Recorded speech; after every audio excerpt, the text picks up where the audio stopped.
तो कैसे आप सब लोग, आई होप आप सब बहुत अच्छे होंगे। मैं अपने YouTube channel KR study point में आप सभी का स्वागत करता हूं। आज हम क्लास 9th के मैथमेटिक्स की एक्सरसाइज 13.8 का क्वेश्चन नंबर 4 से लेके क्वेश्चन नंबर 7 तक हिंदी में सॉल्यूशन करने वाले हैं। अगर आपको क्वेश्चन 13.1, 2, 3, 4, 5, 6 या 7 चाहिए हो तो आप मेरे चैनल पे जाके प्रीवियस वीडियो को देख सकते हैं, या फिर उसका लिंक मैं अपने डिस्क्रिप्शन बॉक्स में डाल दूंगा, वहाँ पे भी आप जाके उसे देख सकते हैं। वीडियो काफ़ी ज़्यादा इन्फॉर्मेटिव होने वाली है, तो वीडियो को ज़रूर एंड तक देखें। अगर आप बीच में स्किप डाउन करेंगे या फिर फॉरवर्ड करेंगे फास्ट फॉरवर्ड, तो आप कोई ना कोई इंपॉर्टेंट चीज़ छोड़ देंगे, आपकी प्रॉब्लम्स वही बनी रहेंगी। तो इसलिए मैं आपसे फिर दोबारा से कह रहा हूँ, वीडियो को ज़रूर एंड तक देखें, वीडियो काफ़ी ज़्यादा इन्फॉर्मेटिव होने वाली है। तो चलिए इस इंटरेस्टिंग वीडियो को अब शुरू करते हैं। क्वेश्चन नंबर 4 आपके होम स्क्रीन पे आ रहा होगा, एक बारी पढ़ दो, मैं आपके साथ पढ़ देता हूँ। क्वेश्चन नंबर 4 देखिए, ये कह रहा है चंद्रमा का व्यास, जैसे चंद्रमा है उसका व्यास पृथ्वी के व्यास का लगभग 1/4 है। तो ये फैक्ट की बात है, चंद्रमा छोटा है, पृथ्वी बहुत बड़ी है, तो उसका जो व्यास है चंद्रमा का वो पृथ्वी के व्यास का 1/4 है। चंद्रमा का आयतन पृथ्वी के आयतन से आयतन की कौन सी भिन्न है? भिन्न का मतलब होता है अनुपात, भिन्न का मतलब ही होता है फ्रैक्शन में जो चीज़ बट्टे में रखी रहती है, जैसे 5/2, तो वो भी एक तरीके का अनुपात ही होता है। तो उसमें अनुपात निकालने के लिए कहा है। तो इस क्वेश्चन को देखो इस तरीके से करेंगे। क्वेश्चन नंबर 4, सबसे पहले मैं मान लूँगा, क्योंकि यहाँ पे मेरे को कुछ तो दे नहीं रखा है, तो मेरे को मानना पड़ेगा। माना पृथ्वी का व्यास, हम इसे कैपिटल D मानेंगे और चंद्रमा को स्मॉल d मानेंगे, ठीक है। मैं मान लेता हूँ कि ये 8x में रख लेता हूँ, ठीक है। तो उसकी, और यहाँ पे इसकी त्रिज्या क्या निकल के आएगी? रेडियस, मतलब कैपिटल R रख लूँगा क्योंकि पृथ्वी ज़्यादा बड़ी है। तो उसकी जो त्रिज्या निकल के आएगी इसे आधा कर लेंगे, मतलब 8x/2 मतलब 4x, ठीक है। अब ऐसे ही मैं किसकी अब मैं चंद्रमा का व्यास मान लूँगा, तो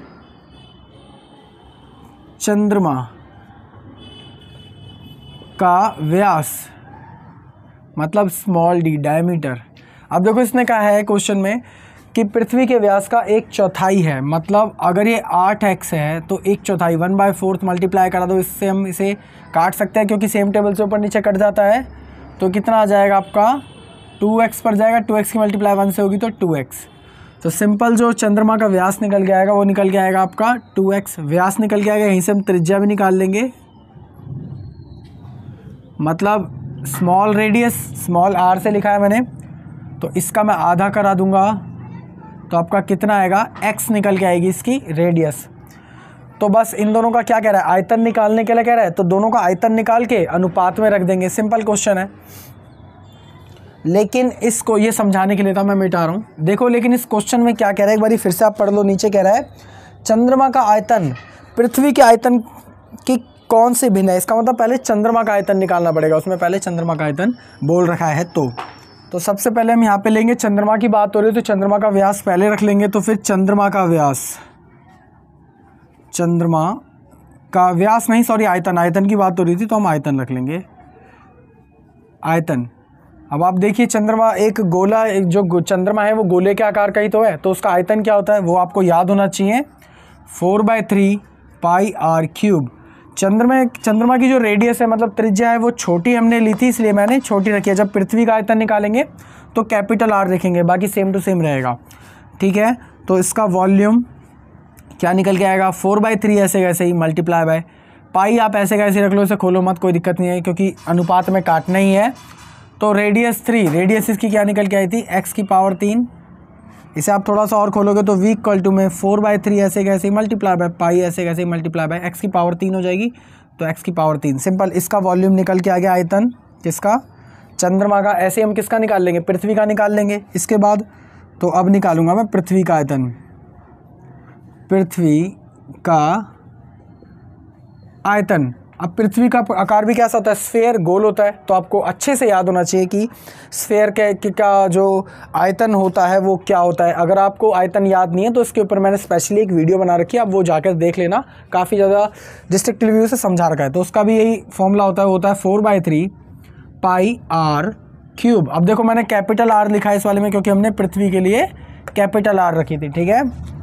जिससे कि कन्फ्यूज़न ना हो। v इक्वल टू में 4/3 ऐसे कैसे पाई की वैल्यू मैं नहीं खोलूँगा, मल्टीप्लाई बाय यहाँ पे रेडियस मेरे को कितनी दे रखी है, और रेडियस मेरे को दे रखी है 4x, तो 4x की पावर 3। इसे थोड़ा सा मैं और खोल लूँगा तो ये 4/3 ऐसे कैसे मल्टीप्लाई बाय पाई ऐसे कैसे ही मल्टीप्लाई बाय 4 की जो क्यूब होती है वो होती है 64। आप कभी करा के देख लेना, 4 मल्टीप्लाई बाय 4, तो ये हो जाएगी आपकी 64 और x के ऊपर क्यूब आएगी तो फिर x की क्यूब।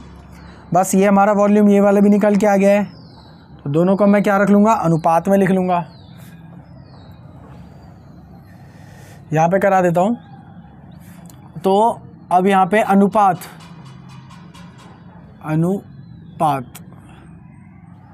अब सबसे पहले क्या करता है, पहले चंद्रमा का हमने निकाला था तो चंद्रमा का पहले रखेंगे वॉल्यूम।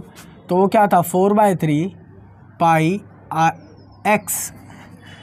x की क्यूब, तो x की क्यूब अनुपात में। अब ये वाला मैं रख दूंगा वॉल्यूम जो हमारा आयतन निकल के आया था किसका, पृथ्वी का। तो 4/3 पाई 64 x की क्यूब। देखो 4/3 से 4/3 कट जाएगा, पाई से पाई कट जाएगा, x की पावर 3 से x की पावर 3 कट जाएगा, सिर्फ क्या बचेगा, ऊपर 1 बचेगा और नीचे क्या बचेगा 64। तो इसका जो अनुपात निकल के आएगा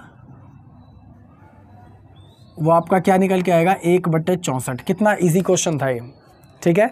आई होप आपको समझ आ गया होगा। एक बार फिर भी सरल भाषा में सुन लो कि हमें पृथ्वी का हमें कह रहा था कि जो व्यास है वो चंद्रमा के व्यास से जो चंद्रमा का व्यास है वो पृथ्वी के व्यास से 1/4 है। तो मैंने ऐसी संख्या सोची कि जिसे मैं अब 4 गुना कर दूं तो कुछ ना कुछ, वो 1/4 कर दूं तो कुछ ना कुछ तो आए। तो पृथ्वी का व्यास मैंने मान लिया 8x, उसकी त्रिज्या निकल के आई 4x। अब इसका 1/4 था तो कितना आया, डायमीटर इसका व्यास 2x, और उसकी आधा कर देंगे तो x निकल गया। पहले हमें पूछा था कि चंद्रमा का आयतन और पृथ्वी का आयतन का अनुपात निकालना है। तो सबसे पहले हमने चंद्रमा का आयतन वॉल्यूम निकाल लिया है, वो क्या होता है 4/3 पाई r क्यूब। तो इसे हमने स्मॉल r माना क्योंकि चंद्रमा थोड़ा छोटा होता है, फिर पृथ्वी बड़ी होती है, उसके लिए हमने कैपिटल R माना यहाँ पे। तो रेडियस की जगह x आ गया, सबको सॉल्व करा लिया। फिर हमने पृथ्वी का आयतन निकाला, उसका भी होता है 4/3 पाई r क्यूब, बट कैपिटल रखा था क्योंकि पृथ्वी की त्रिज्या भी बड़ी होती है। 4/3 ऐसे कैसे, पाई को हमने नहीं खोला क्योंकि सिंपल आगे जाके कटना था, मैं जानता ही था। मल्टीप्लाई बाय इसकी जो रेडियस थी वो आपकी पहले निकल गई थी 4x, तो 4x की जब क्यूब करोगे तो आएगा आपका 64, x की क्यूब ऐसे कैसे ही दोनों को हमने बट्टे में रख लिया, जो भी चीज़ें कट रही थी हमने काट ली, सिंपल आपका आंसर आ गया 1/64। कितना ईजी क्वेश्चन था ये। तो चलिए इसी के क्वेश्चन नंबर 5 की ओर चलते हैं। अब क्वेश्चन नंबर 5 आपके होम स्क्रीन पर आ रहा होगा, एक बार देख लो। क्वेश्चन नंबर 5 एक बारी मैं पढ़ देता हूँ। क्वेश्चन नंबर 5 हमारा कह रहा है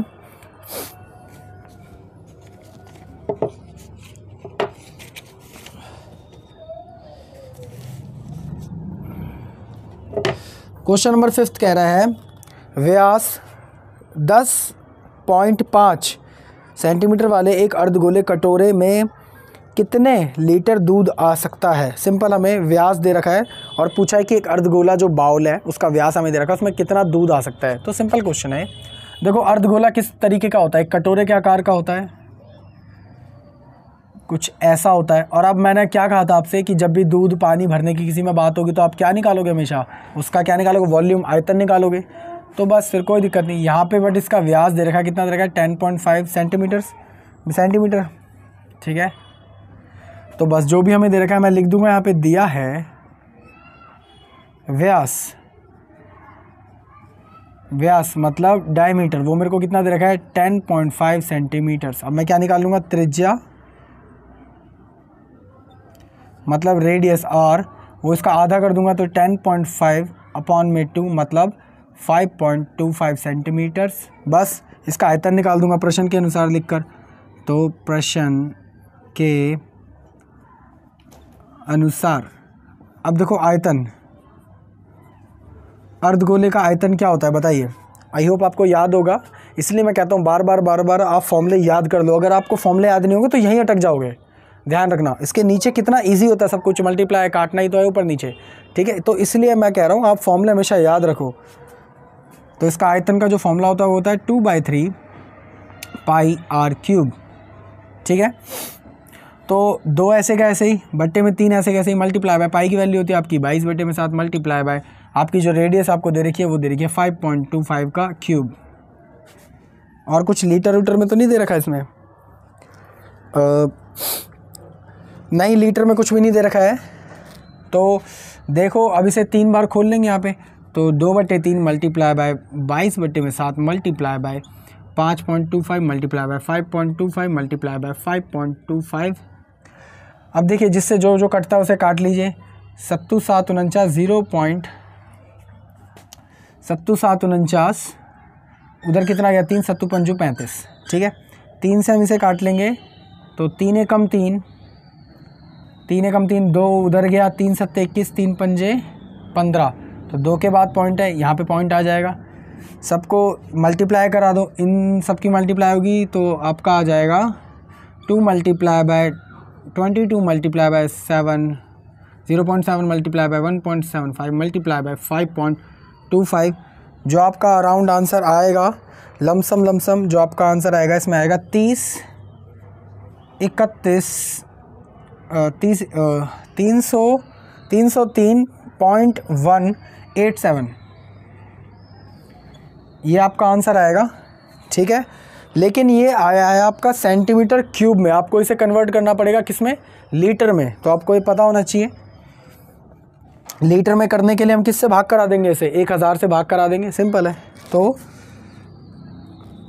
लीटर में इसी को अब आप 1000 से भाग करा दीजिए।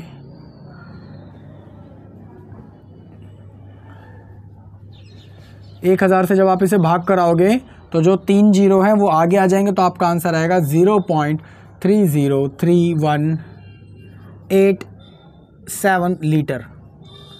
कितना इजी क्वेश्चन था ये वाला भी, बस कैलकुलेशन इसमें अच्छी है, बाकी और ऐसा कुछ भी नहीं है जो आपको टफ लगे। तो सबसे पहले इसमें हमें क्या दे रखा था, सरल भाषा में समझ लो एक बारी कि एक कटोरा है जिसका हमें डायमीटर मतलब व्यास दे रखा था इतना, तो सिंपल हमने उससे रेडियस निकाल लिया। जब रेडियस निकाल लिया तो आयतन पूछा था, आयतन के फॉर्मूले में रख दिया। आयतन का फॉर्मूला क्या होता है इसका, 2/3 पाई r क्यूब। तो 2/3 ऐसे कैसे, पाई की जगह 22/7 देगा, और रेडियस आपने 3 बार इसको खोल लिया, ऊपर नीचे काट लिया, जिस टेबल से कट रहा है सबको मल्टीप्लाई करा लिया, तो आपका आ गया 303.187 सेंटीमीटर क्यूब। यहाँ पे क्यूब लिख देना। और जब क्यूब है तो सिंपल आप इसे किस में, मतलब सेंटीमीटर में है तो आप इसे लीटर में कन्वर्ट कर देना। लीटर में कन्वर्ट करने के लिए कुछ नहीं लगता है, बस आपको 100 से हमेशा डिवाइड कराना है, सिंपल बात। तो इससे आप जब इसे डिवाइड कर लोगे तो आपका आंसर ये आएगा। कितना ईजी था ये। तो आई होप आपको ये दोनों क्वेश्चन बहुत अच्छे से समझ आ गए होंगे। तो चलिए आप जल्दी से अब इसे नोट डाउन कर लीजिए।